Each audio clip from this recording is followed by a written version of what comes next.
Chapter 7 Suomenlainen Sisuu, Finnish Power by Wim Hof. March 2000. Kolari Lapis, Finland. A nationally distributed magazine contacted me with interest in taking a couple photos and performing an interview. The article's content would discuss natural drugs such as adrenaline, melatonin, endorphins, dopamine, and more. I agreed, did the interview, received a copy of the magazine later on. The article talked about adrenaline junkies such as skydivers, free climbers, rock climbers without safety gear, adventurists, and other people of this sort. The largest portion of this article covered my piece. It elaborated on many of my outdoor activities such as running in the snow, swimming in ice water, and climbing snowy mountains barefooted. The authors of the article believed that a high amount of dopamine and endorphins fuel my body for these cold endurance challenges. After the magazine was published, a lot of television stations became highly interested in me.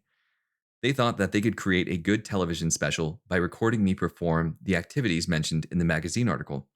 Soon after, a television crew was sent to my front door. Willebrand Frequin was one of these people that I had the pleasure to work with. Willebrand is a very well-known television presenter. He does a lot of interviews and is famous for unmasking people. I was surprised to find Mr. Frequin standing in the doorway. I had recently seen him on television during his weekly program interviewing a cardinal of the Catholic Church. Frequin told the cardinal, "You like everybody else, so what makes you so different?" Of course, Frequin said these words with respect, but he always digs deep for the truth. He does this to go beyond a person's appearance or status. I liked that quality about him, so I treated him with great respect. Willebrand was a professional. He knew exactly how he wanted everything to look. He was very meticulous with his camera crew, and he constantly tried to get perfect shots. He challenged me. I started the interview by doing my yoga postures. He was amazed. He had never seen a body bend and twist the way mine had. I then dove into the icy waters and swam to the middle of the lake. I even held my breath for a few minutes under the ice. He was thoroughly impressed. Mr. Frequin was also nice enough to let me talk about my new book for the television special. He had his shots, and I got free advertising out of it. It was a fantastic experience. A couple of days later, the special aired, and even more people became interested in my life. About a month later, a team of people contacted me. They said they were highly interested in taking Willebrand and me to the northern part of Finland to swim under the ice. I was more than happy to go. I had never swam under large distances under the ice in the Netherlands, partly because the water isn't transparent. Also, swimming alone under the ice can be very dangerous, and I never wanted to take any extreme risks. The crew, however, wanted me to swim 50 meters under a layer of ice, 1 meter thick, in Lapland. When we finally left for our journey, I was excited. We arrived in Rovaniemi on the polar circle, and there, I saw a lot of snow and ice. Actually, those are the only things that were visible. I really wanted to go out and enjoy the snow, but we still had to drive further north for about another 200 kilometers, which is 124 miles, to reach Pelo. Occupied by 10,000 people, Pelo is a village beyond the Arctic Circle. When we arrived, the village was in the middle of an international ice sculpting competition. The sculptures were beautiful. It's amazing what people can do with ice. That night, from the room where I was sleeping, I saw thick snow falling with a silent presence. It was coming down harder than I had ever seen before. It made me ponder the event to come. According to our records, no one had ever swam 50 meters under ice water before, not even me. I would be the first to do it. Physically, I was prepared, but inside, there was tension and fear. The following day, we went to the lake to see where the event would take place. We found a nice spot next to the deserted mine. The layer of ice on top of the water was almost 1 meter thick. The local divers club happily dug us a 4x4 meter hole out of the ice. They then placed an old Russian tent over it to prevent the ice from freezing again. Inside the tent, the hole looked like a blue diamond. The water was so clear that you could easily see the bottom of the lake 13 meters down, which is 39.6 feet. Even though it was beautiful, I was scared. I attempted to rid my fears by going into the water for a few minutes. I undressed, climbed down the steps that the divers had carved out of ice, and submerged myself into the blue diamond. It was a powerful experience. The thick ice that surrounded me was intimidating, yet inspiring. I had never seen ice that thick before. In the Netherlands, the ice was usually about 20 centimeters thick, possibly reaching even 30 centimeters during the coldest winters. Even the water itself was somehow different than the water in Holland. I felt a sense of claustrophobia. It was an eerie feeling. So I just floated in the water and didn't dive under. For the next few days, I returned to the tent to better associate myself with the water. There was a void in the abyss that intimidated me. During one of those days, while I was sitting in the water, I decided to dip my head under and take a look around. The water was clear and beautiful. My stomach eased as I felt adrenaline pour through me. I felt alive. It's moments like these that one needs to face his fears. The best way to have such a moment is to gradually confront the fear and approach it in a way that is both exciting and inspiring. You have to be decisive and physically prepared to do your best. After that, little by little, you'll see progress. The progress I made each day in understanding the water made me feel more prepared for my dive. My nervous system had learned how to change things on a cellular level. Your nervous system has the potential to do the same. When there is more activity in your cells, it can create a feeling of power and control. This feeling can supply confidence to help you reach your goal. A couple of days later, after I had embraced my fears, the day came for me to go for a test swim. Nerves and determination were my silent allies. I remember beginning the day with a cup of coffee while I gazed out the window. We were to rehearse the record attempt with only a couple of people from the team. The goal was to see where all the cameras should be set up in order to get the best shot, and also for me to do the test swim. The crew's plan was to set up the cameras, and then I would swim 25 meters. In my head, I was determined to do the 50 meters, but I didn't tell anyone. Spontaneous events are puzzles in the mind that you have to figure out on the go. It's a part of living in the present.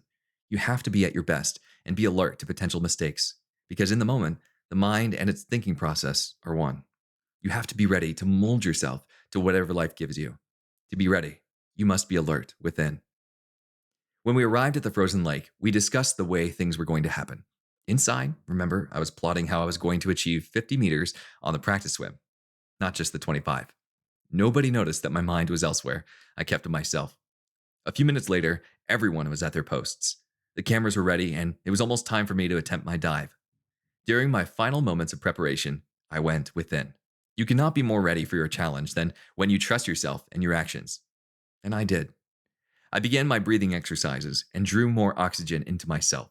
More oxygen in the muscles create a form of insulation and an ability to exercise for longer periods of time. This would help in two ways. First, having more oxygen would allow me to be able to swim longer distances, and second, the insulation would be helpful for my swimming in ice cold water. With the sharp and beautiful diamond in the ice inviting me, I finished the final steps of my preparation and slowly entered the water with determination. With my back against the ice wall, I took a few deep breaths to focus on my goal, 50 meters. I made sure to take careful breaths so I wouldn't disturb the oxygen saturating in my body. With one last inhalation, I let go and dove under. I remember being glad that I had access to the ice water days before that rehearsal, because at that moment, I was completely comfortable and felt no cold whatsoever. The adrenaline had taken over my body, and with each stroke, I felt more confident in my ability to succeed. The water just was refreshing. The crystal clear lake offered a beautiful view. I started counting my strokes as I swam. 1, 2, 3. A few moments later, I passed the 25-meter hole and continued on like a torpedo. 28, 29. It was the 29th stroke where my vision began to get blurry. From my experience with swimming, I knew that each one of my strokes represented 1 meter and 20 centimeters of distance. This meant that I was about 35 meters when my vision became blurry. I didn't realize that the freezing water had the potential to damage my retina. Well, with my vision foggy, I couldn't see where I was going, but I kept moving. 47, 48. Wait a second. I realized that I had gone too far. 42 strokes represented 50 meters. I calculated that before my swim, but due to the unexpected blindedness, I had lost my focus and passed the 50-meter hole. Now I was at least 57 meters away from where I had started. There were only 3 holes cut out of the ice, which meant that there were only 3 ways to get out: the starting point, the 25-meter mark, and the 50-meter mark. I was trapped. I decided to make a 180-degree turn to put myself back in the direction of the 50-meter hole. I then swam 6 strokes in an attempt to get back to stroke 42. I felt all around the ice above me and I just couldn't find the hole. It was at that point that I realized just the magnitude of the situation, but oddly enough, I didn't feel any panic. I swam in different directions trying to find the hole, but all of my attempts were in vain. My body began to feel light and I felt myself slipping, my mind slipping. The energy in my body diminished little by little as I swam around helplessly. As strange as it sounded, there wasn't pain. I was swimming into unconsciousness, and that's when it happened. All of a sudden, I felt a hand grip me by the ankle and pull me backwards. Yari, a member of the team, had saved my life and was dragging me back to the 50-meter hole. I went limp, letting him take me, relaxed, and about 30 seconds later, we surfaced. Even though I was completely exhausted, I pulled myself out of the hole on my own. I sat there on the frozen lake for a while, just playing over what had just happened in my head. My body felt no pain, no cold, just exhaustion. After a few good breaths, I eventually came back to my senses and the exhaustion just faded away. And then an annoyance just built up inside of me and I yelled, "You people, where was the emergency diver? You had everything but my safety planned out." Even though I was annoyed, there was a place in my mind where I was just extremely happy. Not only did I swim the 50 meters that would break the record, I swam more than 80 meters trying to get out of that hole. I was now completely confident in my ability to perform the world record with ease.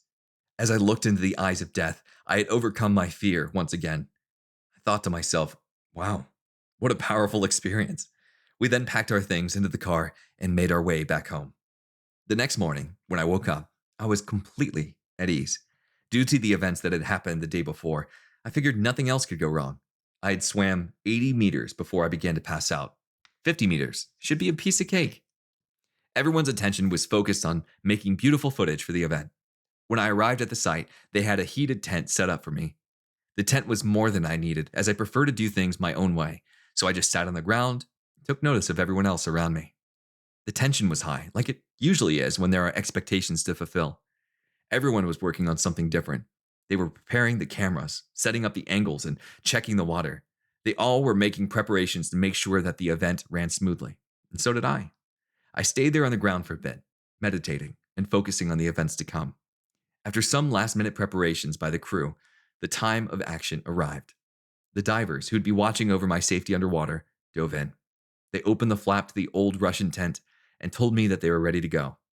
During those last 5 minutes, as I walked over to the tent and prepared myself, I could feel the tension around me. Everyone was focused on the moment and what could go wrong. I was completely focused on reaching that 50-meter hole. When I reached the diamond shaped hole, I began to undress. The cameras were already rolling at that point, so it was time to go. I joked with Will abroad once more as I walked down the steps and then brought my attention to the icy water. 50 meters would be no problem at all as I remained focused. I took a few more careful breaths and dove under. I was under the ice again with a conviction. This time, I felt no stress. There was no question as to whether or not it was possible. I swam freely, not really focusing much because I knew I could reach 50 meters with no problem. At about the 40-meter mark, I realized something had changed. The swim felt different somehow, different than the day before, and I was already tired. What had changed? I soon realized my focus was the problem. Focus is a delicate matter, and it is very important when provoking the mind to stay alert. My nervous system, immune system, and blood circulation need to all be working together in order to make my internal heating mechanism function properly. If I don't focus or give all my effort, everything will begin to unravel. And this is what happened to me under the icy depths. I finally made it to the 50-meter hole, but it was a lot harder compared to the 80 meters that I had completed the day before. As I emerged from the water, people on all sides congratulated me. And even though I ended up breaking the world record, I had learned an important lesson once again. Do your best at all times.